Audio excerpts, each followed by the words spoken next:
Hello friends, स्वागत है आपका आज के अंक में 50 प्रश्न का जीएस सेट आपके प्रैक्टिस के लिहाज से। आप जीएस की तैयारी कर रहे हैं और हम आपका साथ दे रहे हैं।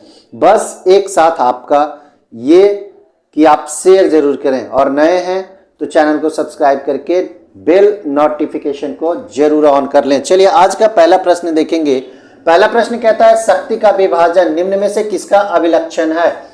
क्वेश्चंस पहला यहाँ पे हम लोग डायरेक्टली आते हैं बिना कोई लाग लपेट के। ठीक है, पहला प्रश्न है शक्ति का विभाजन निम्न में किसका अभिलक्षण है।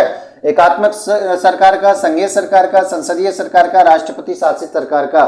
तो इसका सही जवाब आप देखेंगे तो संघीय सरकार इसका सही जवाब हो जाएगा।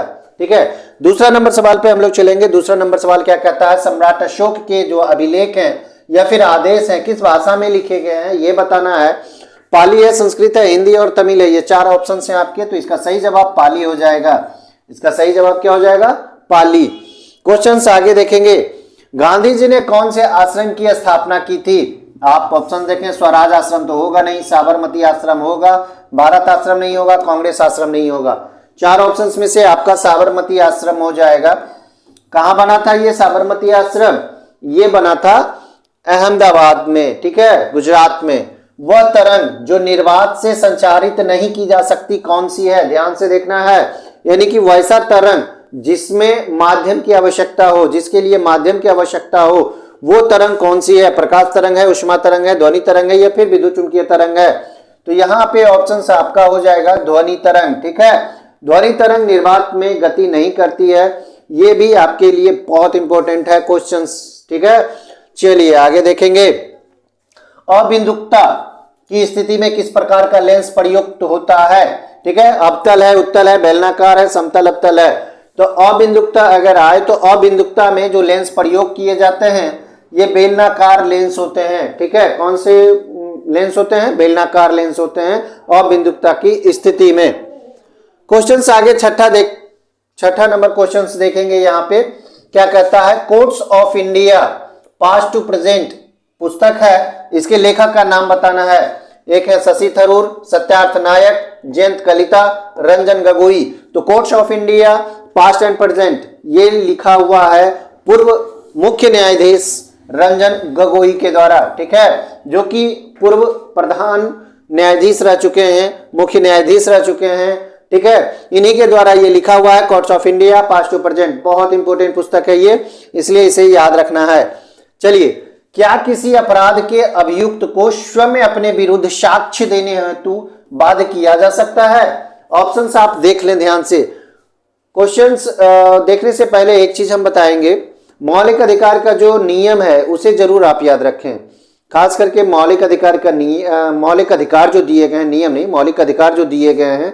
उसके बाद आप भाग 4 में आपको मिले होंगे, क्या आप पढ़ते हैं बताइए, राज्य के नीति निर्देशक सिद्धांत। इसे भी आप जरूर ध्यान दें, बहुत इंपॉर्टेंट दोनों है।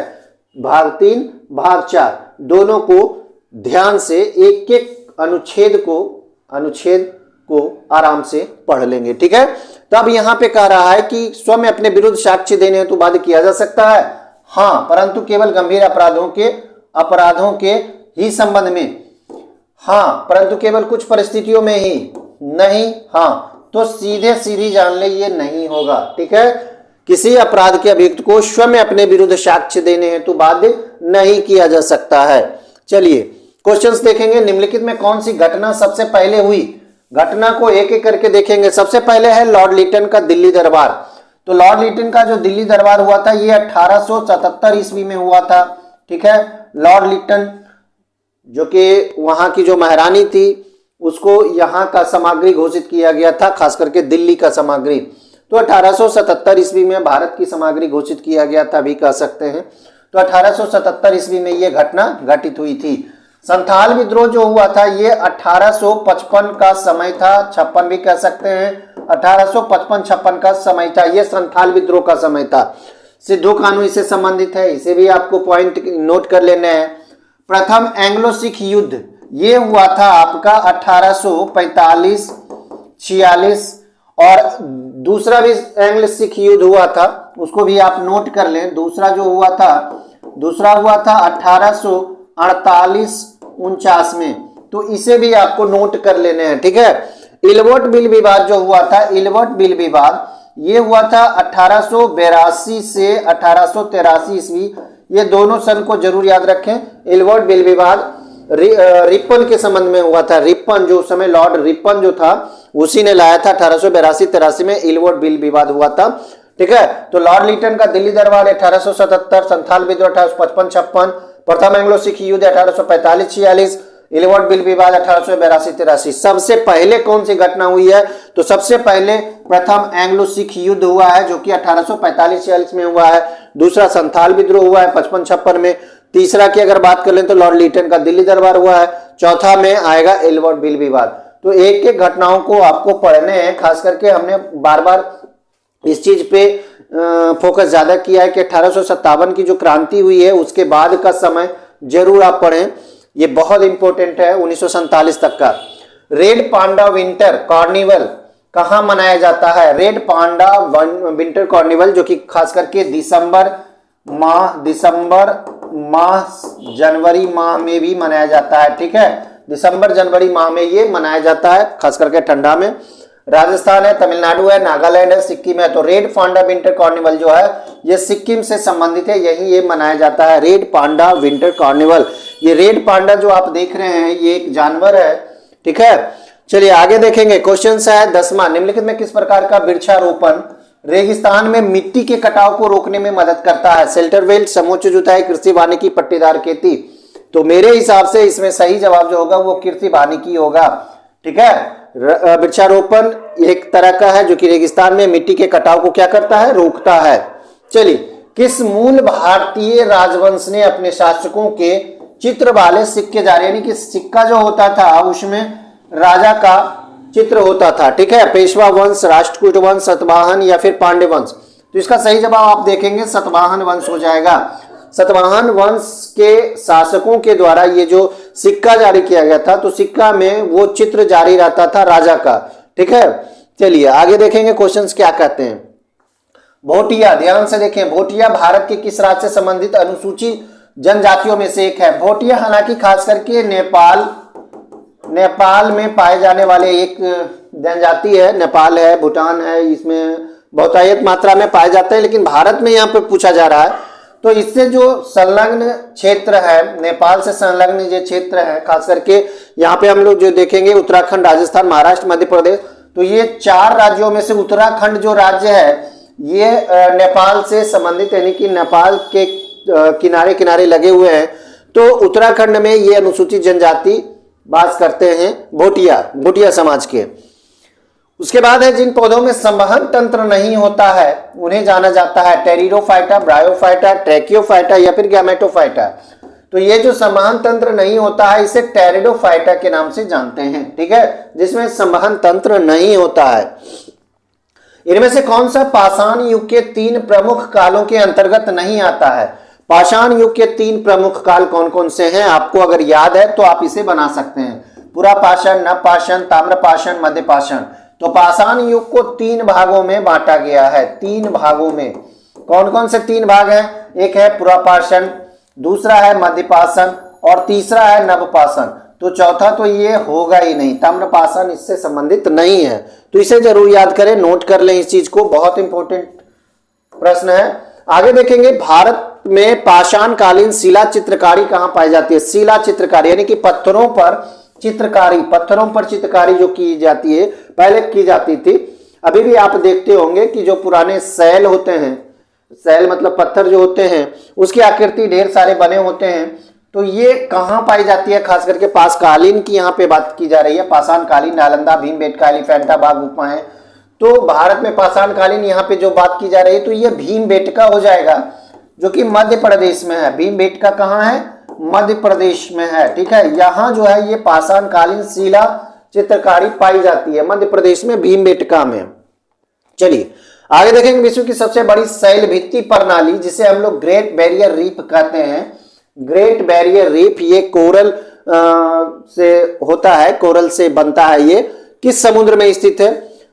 कोरल सागर, ब्यूफोर्ट सागर, कैस्पियन सागर, सेल्टिक सागर। हालांकि ये क्वेश्चन थोड़ा सा इसे बनाया गया है इसी तरह से ताकि आप इसमें उलझें।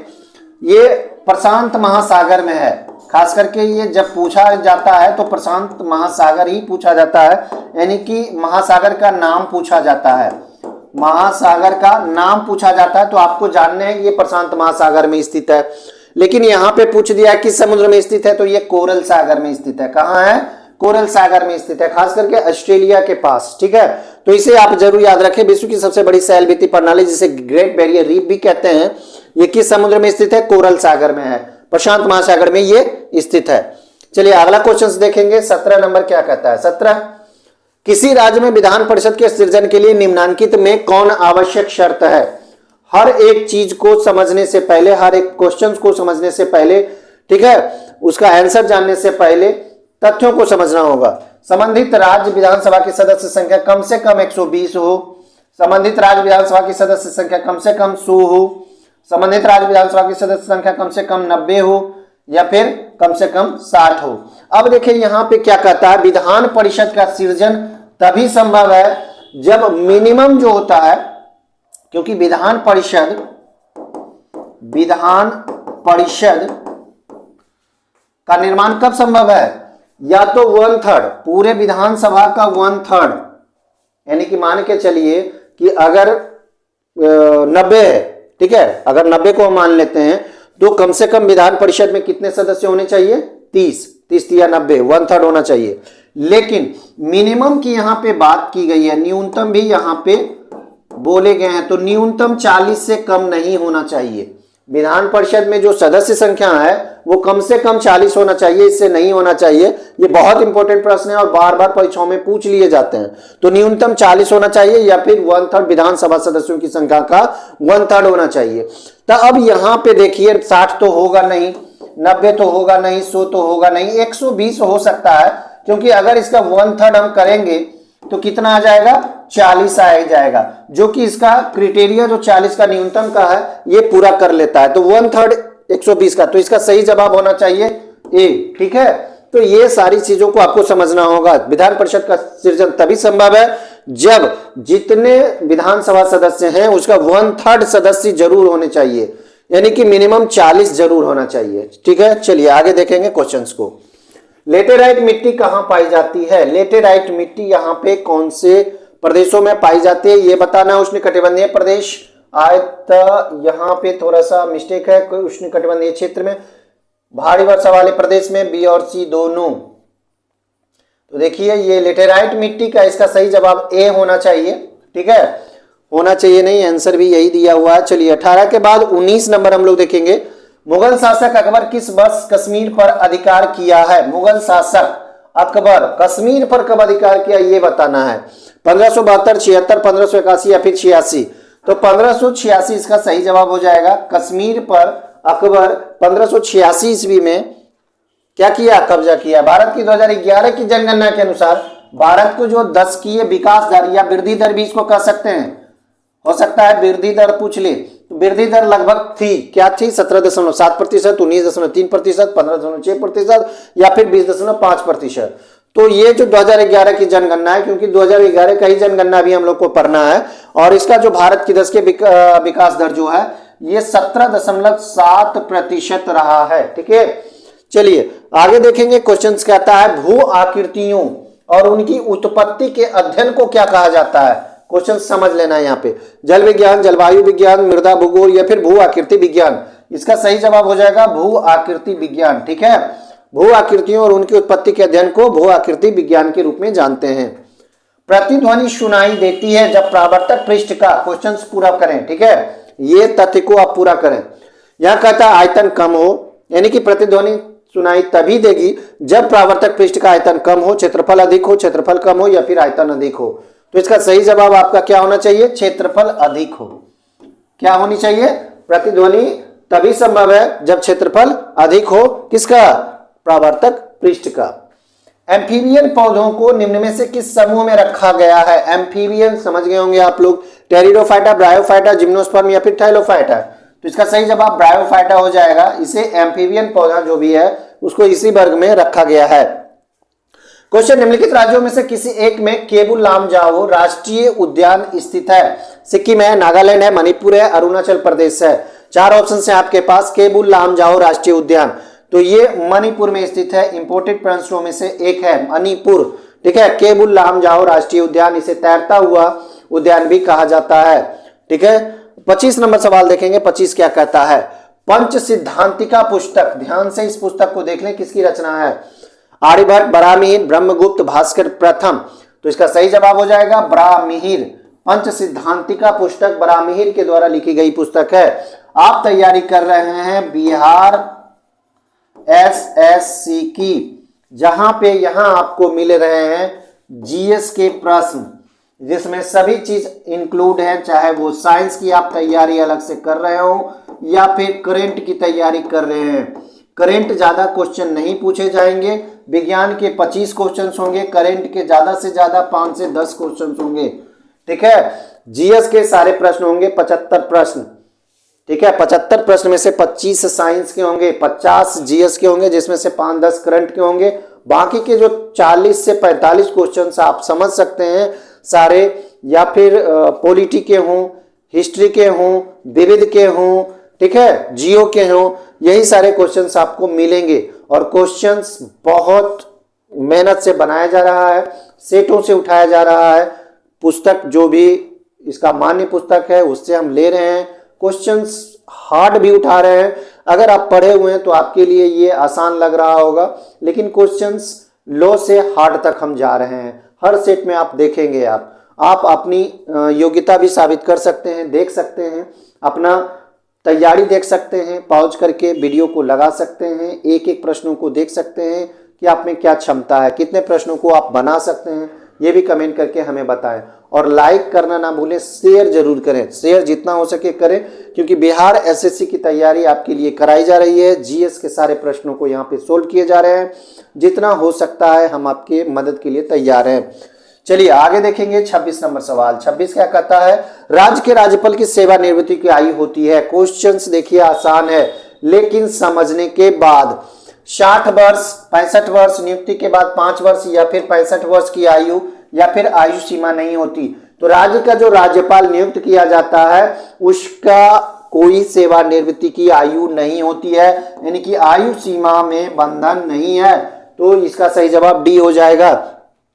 आगे देखेंगे, कहता है रात्रिचर स्तनियों की आंखें किस वर्णक के कारण चमकती है?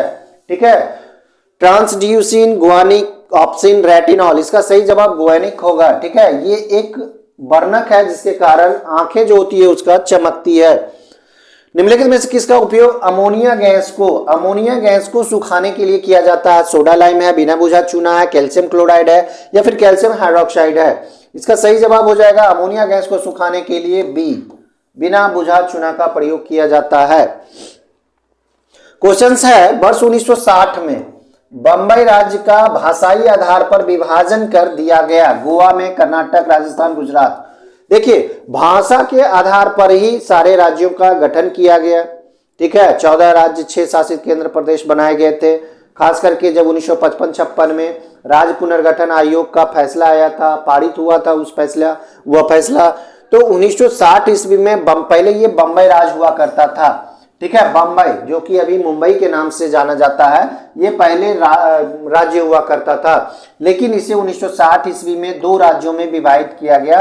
2 राज्य में कौन कौन राज्य था? एक राज्य था गुजरात, 2 राज्यों में इसे विभक्त किया गया, एक गुजरात था और एक महाराष्ट्र था, ठीक है। एक गुजरात था और एक महाराष्ट्र था। तो बंबई राज्य को 2 राज्यों में विभक्त किया गया था भाषा के आधार पे, यानी कि मराठी जानने वाले को महाराष्ट्र और गुजराती को गुजरात, ठीक है। तो इस तरह से अलग किया गया, 2 राज्य बनाए गए बंबई को। कब? 1960 ईस्वी में। तो यहाँ पे ऑप्शंस में गुजरात है, गुजरात इसका सही जवाब हो जाएगा, और एक महाराष्ट्र भी है, ये भी ध्यान में आपको रखना है, ठीक है।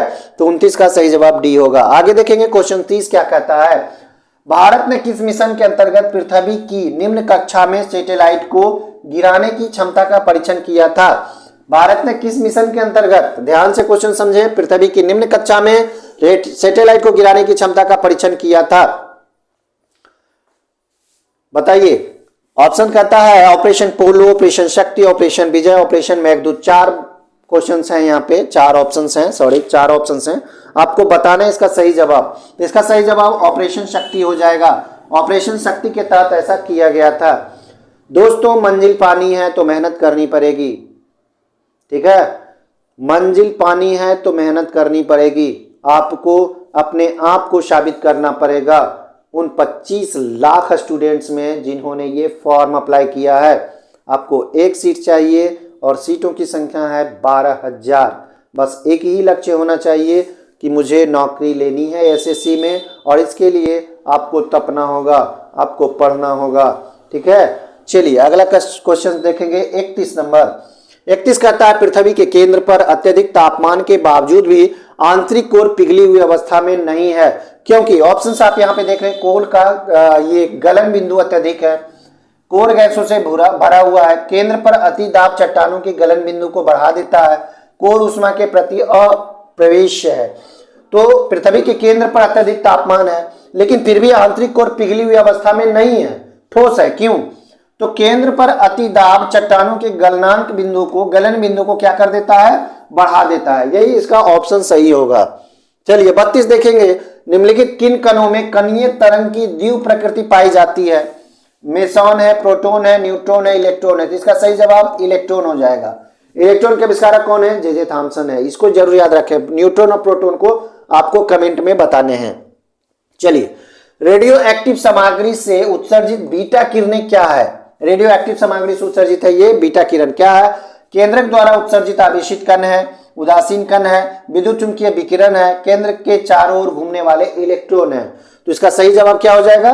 केंद्रक के द्वारा जो उत्सर्जित आवेशित कण है यही बीटा किरण है। ठीक है। चलिए क्वेश्चन है, निम्नलिखित में किसने गोबर गैस प्रणाली का आविष्कार किया था? गोबर गैस प्रणाली का आविष्कार एक भारतीय ने किया था। C V Raman, C V Desai, H Khurana, J C Bose. कौन है? तो इसका सही जवाब हो जाएगा सीवी देसाई, जिन्होंने गोबर गैस प्रणाली की खोज की थी।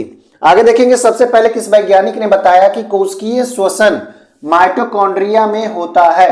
किसने ये बताया था? रिचर्ड ऑल्टमैन, किंग सबरी, बारबर्ग या फिर बेंडा? तो इसका कोशिकीय श्वसन माइटोकॉन्ड्रिया में, सबसे पहले माइटोकॉन्ड्रिया की खोज की अगर हम लोग बात कर ले तो रिचर्ड ऑल्टमैन है। माइटोकॉन्ड्रिया को ऊर्जा गृह के रूप में जाना जाता है, पावर हाउस के रूप में जाना जाता है। ठीक है, पावर हाउस के रूप में माइटोकॉन्ड्रिया को जाना जाता है। माइटोकॉन्ड्रिया में एनर्जी जो होते हैं, ऊर्जा जो होते हैं, एटीपी के रूप में संग्रहित होते हैं। एटीपी, ठीक है, एडिनो ट्राइफॉस्फेट उसे बोला जाता है। ठीक है, माइटोकॉन्ड्रिया में एटीपी के रूप में ऊर्जा संग्रहित होती है, इसे पावर हाउस बोला जाता है। यह श्वसन भी कर सकता है। कभी कभी क्वेश्चंस में ये भी आ जाते हैं, क्वेश्चंस में ये भी पूछ दिए जाते हैं कि श्वसन क्या माइटोकॉन्ड्रिया में संभावित है या संभव है? तो ये भी इसका सही जवाब होता है कि माइटोकॉन्ड्रिया में कोशिकीय श्वसन संभव है। लेकिन इसको किसने सबसे पहले बताया? अल्टमैन ने तो माइटोकॉन्ड्रिया की खोज की थी, लेकिन इसने किसने बताया था? किंग सबरी, बारबर्ग, बेंडा।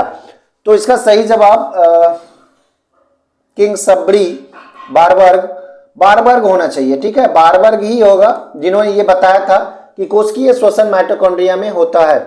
निम्नलिखित में किस सूक्ष्म जीव का प्रचलन सीलिया द्वारा होता है? Amoeba, Euglena, paramecium, hydra. निम्नलिखित में किस सूक्ष्म जीव का प्रचलन सीलिया द्वारा होता है? ये बताना है।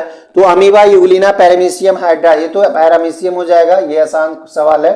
37 देखेंगे। निम्नलिखित में किसे भारत के सर्वोच्च नागरिक सम्मान भारत रत्न से सम्मानित नहीं किया गया? ये बताना है। प्रणब मुखर्जी को दिया जा चुका है, भूपेन हजारिका को भी दिया जा चुका है, दीनदयाल उपाध्याय को नहीं दिया गया है। ठीक है, नानाजी देशमुख को दिया गया है मरणोपरांत। तो प्रणब मुखर्जी, भूपेन हजारिका, नानाजी देशमुख इसमें प्रमुख हैं जिन्हें भारत का सर्वोच्च नागरिक सम्मान भारत रत्न से नवाजा गया है 2019 ईस्वी में। दीनदयाल उपाध्याय को नहीं दिया गया है। ठीक है, चलिए क्वेश्चन कहता है, यदि दो आवेशों के बीच दूरी 2 गुनी कर दी जाए तो लगने वाला बल हो जाता है। अब देखिए यहां पे दिया हुआ आधा गुना, 2 गुना, 1/4 गुना या फिर 4 गुना। देखिए यहां पे कह रहा है कि बीच जो दो आवेश है इसका दूरी दोगुना कर दिया जाए। अगर दोगुना हो जाएगा दूरी तो उसका जो आवेश है वो कम जाएगा। क्या हो जाएगा? 1/4 गुना हो जाएगा। ठीक है, लेकिन अगर इसको चौगुनी ये कम कर दिया जाए तो जैसे ही कम करेंगे, जैसे ही मान के चलिए दोगुनी है उसको आधा कर देंगे तो आवेश क्या हो जाएगा, 4 गुना हो जाएगा। तो जितना दूरी कमेगा आवेश उतना अधिक होगा, जितना दूरी अधिक होगा आवेश उतना कम होगा। तो ध्यान देना है इस चीज को। धमनी व शिरा में रक्त का पीएच होता है एक समान, ध्वनि में अधिक और शिरा में कम, शिरा में अधिक और ध्वनि में कम, अनिश्चित। इसका सही जवाब एक समान हो जाएगा। 40 नंबर सवाल देखेंगे। 40 क्या कहता है, फीमर तथा टिबिया फिबुला के बीच कौन सी संधि होती है? संधि, कौन सी संधि होती है? ठीक है, तो कब्जा संधि, सैडल संधि, पाइवोट संधि, अपूर्ण संधि। तो ये कब्जा संधि के नाम से जाना जाता है, फीमर, टिबिया फिबुला। ठीक है, आगे देखेंगे साल और सागौन, ये पेड़ का नाम है, सबसे महत्वपूर्ण पेड़ है, पर्णपाती का है, शंकुधारी का है, औषधीय है या फिर पुरोगामी पाइनियर है। तो साल और सागौन जो होता है ये पर्णपाती वन में पाए जाने वाले पौधे हैं। किस भारतीय शहर के अंतर्राष्ट्रीय हवाई अड्डे का नाम doctor B.R. Ambedkar, doctor Bhimrao Ambedkar, जिन्हें क्या कहा जाता है,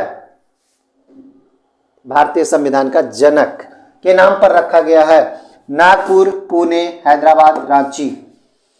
डॉक्टर भीमराव अंबेडकर एक ऐसा नाम, एक ऐसा कृति, एक ऐसा पहचान, एक ऐसा चेहरा जिसे भारत और दुनिया, दुनिया तो देख ही रही है, दुनिया ने भी लोहा माना है, लेकिन भारत युगों युगों तक इस नाम को याद रखेगा।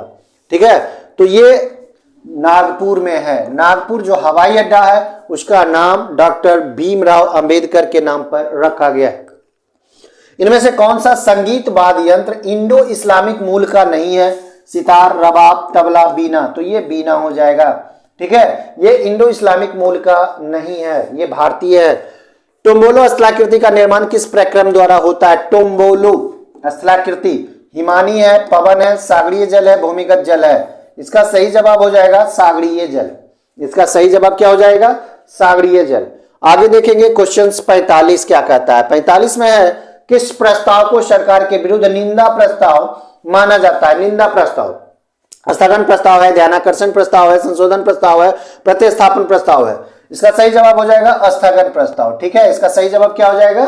स्थगन प्रस्ताव। स्थगन प्रस्ताव, निंदा प्रस्ताव, ये ध्यान देना है इस चीज को। राष्ट्रीय स्वतंत्रता आंदोलन के दौरान किसने कहा था तख्ते लंदन तक चलेगी तेगे हिंदुस्तान की? ये एक वक्तव्य है, किनके द्वारा दिया गया है? मोहम्मद इकबाल, कवि प्रदीप, बहादुर शाह जफर या फिर सैयद अहमद खान। तख्ते लंदन तक चलेगी तेगी हिंदुस्तान की, ये कहा था बहादुर शाह जफर। बहादुर शाह जफर के द्वारा यह कहा गया वक्तव्य है। क्वेश्चन 47 नंबर क्या कहता है? इरडा निम्नलिखित में से किस क्षेत्र से संबंधित नियामक निकाय है? बहुत आसान है, आप लोग बता सकते हैं।